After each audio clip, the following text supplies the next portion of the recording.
Hello, everybody, and it's nice to be back and talking to you on this particular platform.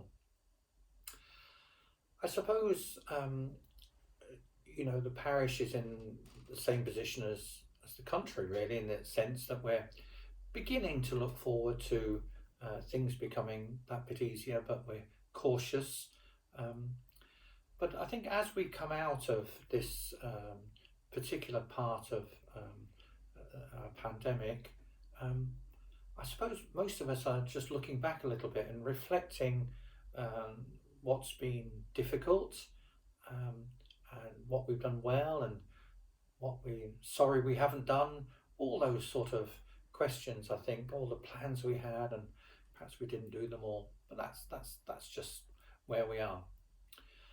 I was just thinking of two things. Funny enough, that I found quite difficult during this whole last year, and they've surprised me really, both of them. The first is I found it extremely difficult to say Mass by myself in an empty church. I just find it very, very difficult indeed. I miss people. I miss that whole idea of celebrating with people.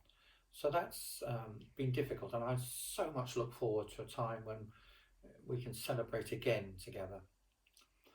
The other thing, and this has surprised me, is that I found it very, very hard to settle down to do some reading. Um, I don't know why.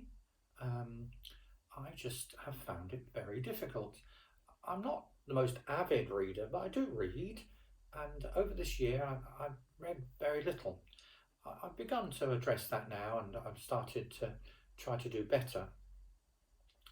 And so I'm sort of grabbing on to, when people tell me it's worth reading this book or worth reading that book.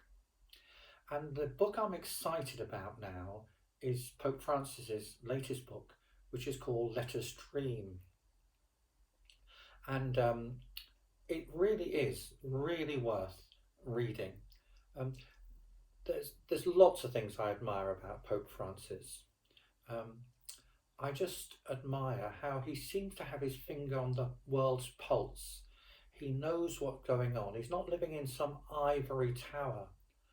And so he's reflecting so much about um, what the world should be like after the pandemic. And he dreams of a new structure where the overwhelming virtue is fraternity, looking after each other rather than a rampant individualism or a trusting in continued economic growth.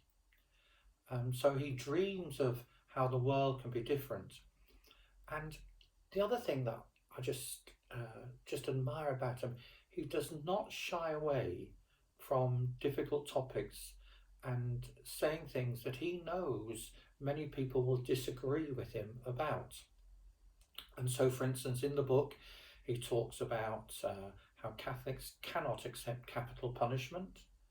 He talks about the arms trade and what a bad thing that is really. How we just produce more and more arms to sell to people.